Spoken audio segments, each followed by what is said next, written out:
He only meant to scare away a bird. Just a bird. But in one split second, the trigger was pulled, and the bullet didn't stop where he thought it would. It tore through glass, and outside that building, it found his daughter, 14-year-old Emma Schultheis. What began as a father's careless attempt to deal with a bird ended in unthinkable tragedy. A child gone, a family shattered, and a community asking, how could something so small turn into something so devastating? Picture this. It's a hot July afternoon in 2025 in the quiet town of Waterloo, Illinois. Life there usually hums with the simple rhythms of small-town America. Farm trucks rumbling down State Route 3, neighbors waving as they pass, kids laughing in backyards. But on this day, that comforting normalcy is about to fracture into tragedy. At the center of it all is 14-year-old Emma Schultheis, a teenager with her whole life ahead of her, standing outside near a brick building that seemed so ordinary it could have been plucked from anywhere in Monroe County. Nothing about the scene screamed danger, and yet danger was already weaving its way into Emma's story. Inside that building, chaos had fluttered in on wings. A bird, reports differ, some whispering it was a buzzard, had found its way inside, flapping and thrashing against walls that weren't meant for it.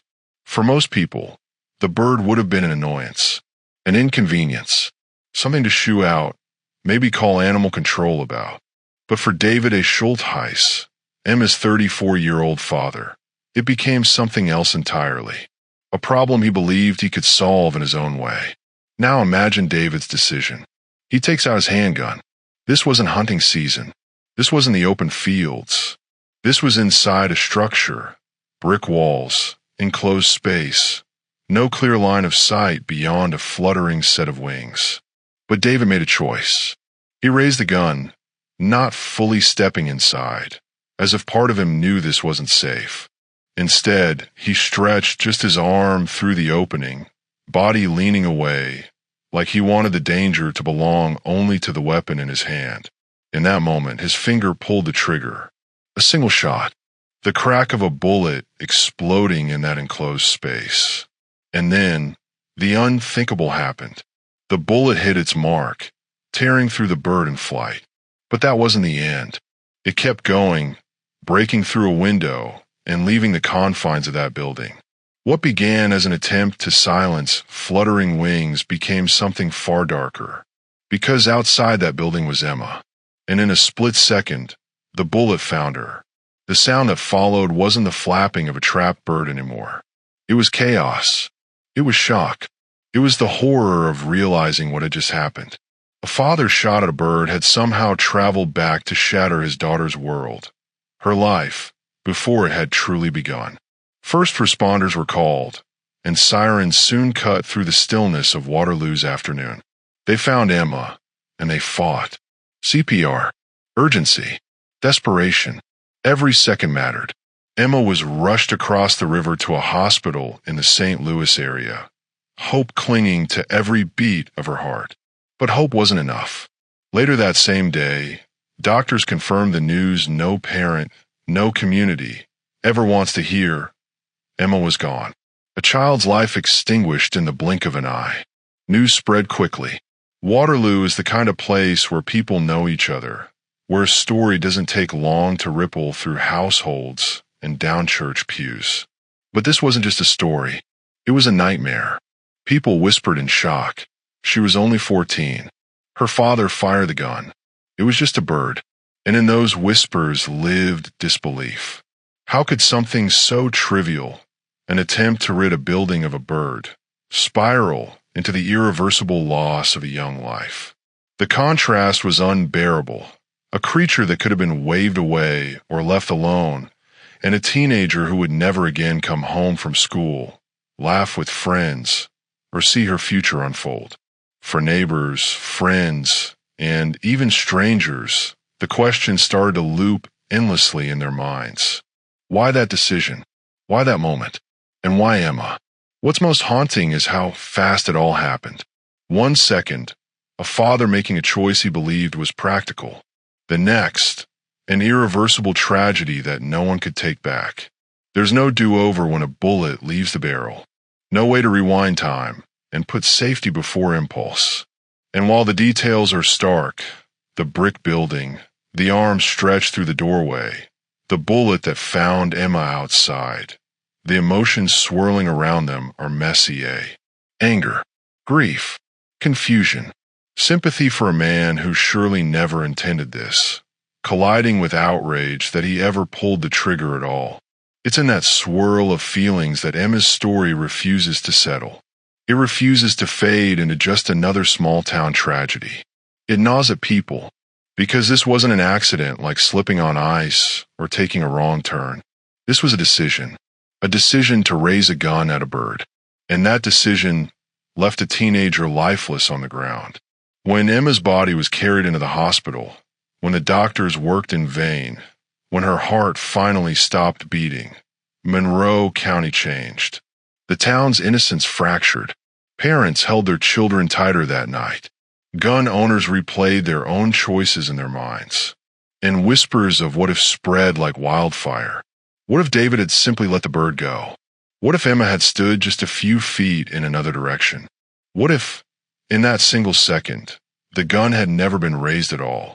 But what ifs don't change what happened on that July afternoon. Emma Schultheis was gone, and the questions, like ghosts, would linger, refusing to let go. It is here, in this video, that the story of Emma's death begins. A story not of malice, but of misjudgment, not of intent, but of consequence. And yet the result is just as final. And as the sirens faded and the hospital lights dimmed, the people of Monroe County were left asking themselves, how could such a simple act, just a father trying to kill a bird, end with a daughter's life cut short? It's a question that doesn't end here. Because if the tragedy of that day was devastating, what came after?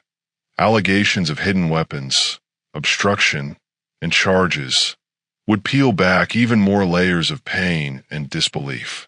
But in that single day in July, the world stopped for Emma. And for everyone who hears her story, the image remains. A father with his arms stretched into the shadows of a building, and a daughter outside, unknowingly standing in the path of a bullet that should never have been fired. The day after Emma's death, the town of Waterloo was still in shock.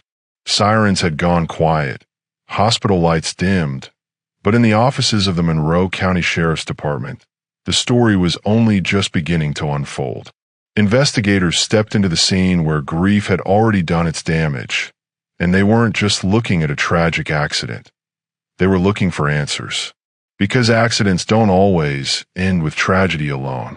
Sometimes, what follows is cover-up, confusion, and choices that dig the wound even deeper.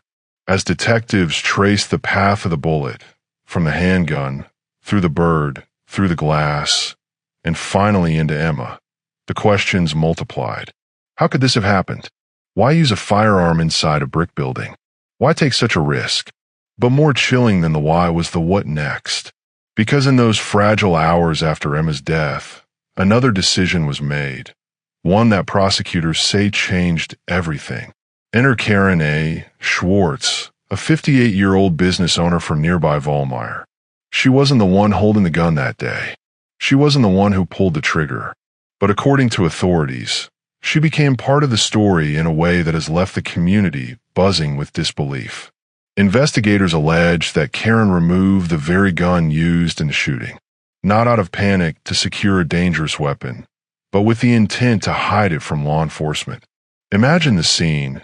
Emma is gone, her father is reeling, the town is in shock, and at the very same time, the weapon that ended her life disappears from the equation. Why? That's the question echoing down the hallways of Monroe County. Why take the gun? Why interfere in an investigation that was already destined to be scrutinized? But that wasn't all. The sheriff's office says Karen also tried to influence others, pressuring them to keep quiet, urging them not to speak to investigators during those first crucial days. Silence in the middle of a tragedy. Silence when transparency was needed most. To the outside world, this revelation was jaw-dropping. It wasn't enough that a young girl had died in what was already described as a preventable act. Now there were whispers of cover-up, of obstruction, of an adult woman inserting herself into a case that should have been left entirely to the justice system. And so, the investigation stretched on. Detectives weren't just piecing together the flight path of a bullet anymore. They were tracking down rumors, retracing who said what to whom, and asking the most uncomfortable questions of all. Who was protecting David, and why? Week after week, the case grew heavier. By August 26, 2025, the Sheriff's Department had wrapped up its part of the work. The files were thick. Witness statements, ballistic reports, interviews, and the growing suspicion of obstruction. All of it was handed over to the Monroe County State's Attorney's Office, where prosecutors would now decide what to do. And here's where the gossip swelled. Because while the public waited, speculation filled the silence. Some whispered about Karen's possible connection to David. Was she just a friend, an acquaintance, or something more? Others leaned into the idea that she acted alone, desperate to keep the gun from ever being tied back to Emma's death. Still others muttered about loyalty, small-town ties, and the kinds of secrets people keep when they think no one's watching. Whatever the truth, one thing was certain. Emma's death was no longer just a story of a father, a daughter, and a single bullet. It had spiraled into something bigger, a criminal investigation with layers of grief, suspicion, and betrayal. And this is where the gossip takes on its sharpest edge, because people couldn't help but wonder if Karen really did hide the weapon, if she really did urge people into silence. What was she protecting? Was it David? Was it herself? Or was it something even deeper, something that still hasn't surfaced? What makes this chapter sting is that Emma isn't here to answer any of it. The child who should have been the heart of the investigation was now only its victim, her voice replaced by the voices of adults caught in decisions that made the tragedy even harder to swallow. The sheriff's office, for their part, made their position clear. They did their work, they closed their file, and they passed it forward. But in passing it along, they left the community with a silence that felt heavy, because charges hadn't yet come. And until they did, people kept asking, would anyone truly be held responsible? As the investigation wrapped, the gossip in Waterloo grew darker, less forgiving. Emma's death was already unthinkable. But hidden gun, a silenced witness, those details transformed the story from heartbreaking to scandalous. By the end of August, Monroe County stood on the edge of something bigger. The sheriff's report was finished, prosecutors had it in their hands, and the public was waiting to see if this would end as just another accident, or if the people who made choices after the bullet flew would face justice of their own. And that's the loop that won't close. Because once the idea of obstruction enters the room, trust leaves. Trust in friends, in neighbors, in the system. Trust in the idea that when tragedy strikes, people will do the right thing. Instead, Monroe County was left with a gnawing suspicion. In the wake of Emma's death, someone tried to hide the truth. And as the summer heat faded into September, the whole community was left leaning in, holding its breath, waiting to see what would prosecutors do next. September arrived in Monroe County heavy with anticipation. The air was thick with the weight of a summer that would never be forgotten, and whispers of what's next hung in every corner of Waterloo. People had been waiting since late July for answers, and by the first week of September, the wait was over. The announcement came swiftly, but not without shock. David Schultheis, Emma's father, the man who had held the gun that afternoon, was officially charged with reckless discharge of a firearm, a felony, a decision that told the public this wasn't going to be brushed off as a tragic accident. Prosecutors had looked at the evidence, the path of the bullet, the enclosed building, the shattered glass, the the child outside, and decided it was more than just misfortune. It was recklessness. And then came the second blow, one that turned heads and raised eyebrows. Karen A. Schwarze, the 58-year-old businesswoman from Valmeyer, was charged with concealment of a homicidal death and obstruction of justice. The allegations that she had hidden the gun and urged silence weren't just whispers anymore. They were now felony charges, written in black and white on court documents. For many in Waterloo, that announcement was almost more shocking than the first, because the idea of a father making a reckless mistake, while heartbreaking, could still be chalked up to a lapse in judgment. But someone allegedly stepping in afterward, deliberately moving the pieces of the puzzle to confuse investigators, that was betrayal layered on top of grief. The legal process began with almost eerie calm. David surrendered himself voluntarily. No handcuffs, no dramatic arrests. He was processed and then released, waiting for the next steps in a courtroom that would decide his fate. Karen, too, arranged to surrender herself in the coming days. Quiet, orderly, but heavy with the knowledge that both were now entangled in felony charges. And yet, even with charges filed, nothing felt settled. Prosecutors called the case a profoundly tragic and preventable loss. The words stung because they were true. Preventable. That's the word that echoed louder than any gunshot. A life that didn't need to end. A story that didn't need to exist. And as the town replayed the details in their minds, preventable was the word they couldn't escape. But what made it harder was that no one knew where this was going to lead. Would David see prison time? Would Karen?